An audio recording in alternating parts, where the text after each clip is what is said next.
What's going on, everybody? Welcome to this week's Ask an Eric. This week's question comes from the man with the best haircut in Buffalo comedy, Mr. Clayton Williams. He writes in, was Jonathan Taylor Thomas a real person or just a figment of our imagination? Man, Jonathan Taylor Thomas was the realest person, son! He was into this hip-hop shit before anybody was. And I'm not just talking about Vanilla Ice. I'm talking about fucking Third Base and Snow's other songs.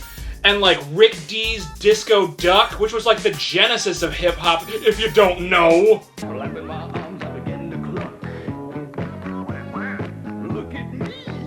I'm the disco duck.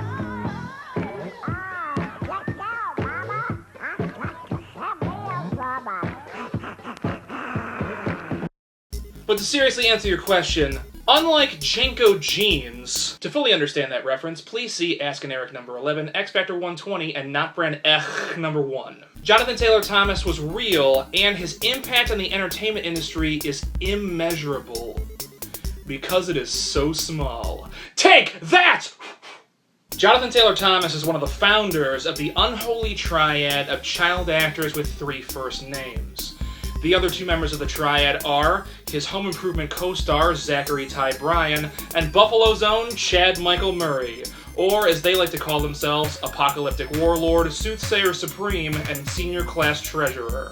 The third Home Improvement kid, Tara Noah Smith, desperately wanted to join the triad, but he couldn't because he only had 2 first names. So the triad punished him for his insolence by enslaving him and making him one of their ghouls. This happened just before the filming of the show's 7th season, and you can actually see when it happened because Mark Taylor is a goth in that season. This was not supposed to happen. He was compelled to dress that way because of the enchantment he was under. If he wore anything lighter than black, blood would shoot out of every orifice in his body. And I do mean shoot, and I do mean every orifice. So the writers had to write around that. Excuse me. Hello? No.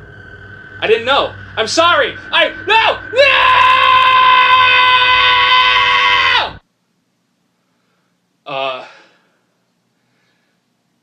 That was the triad. I have been punished for revealing their secrets. Apocalyptic Warlord used his limitless strength to permanently burn a looping image of the Tool Time segments of the 3D episode of Home Improvement onto my retinas. So literally all I will be able to see for the rest of my life is Tim and Al holding a 2x4 and going, whoa, whoa, whoa! Soothsayer Supreme predicted that I will die on the day of my daughter's 3rd birthday in a horrible Build-A-Bear accident, and Senior Class Treasurer emptied all of my bank accounts. All of my one bank account. Like, I really fucking needed that $5, man.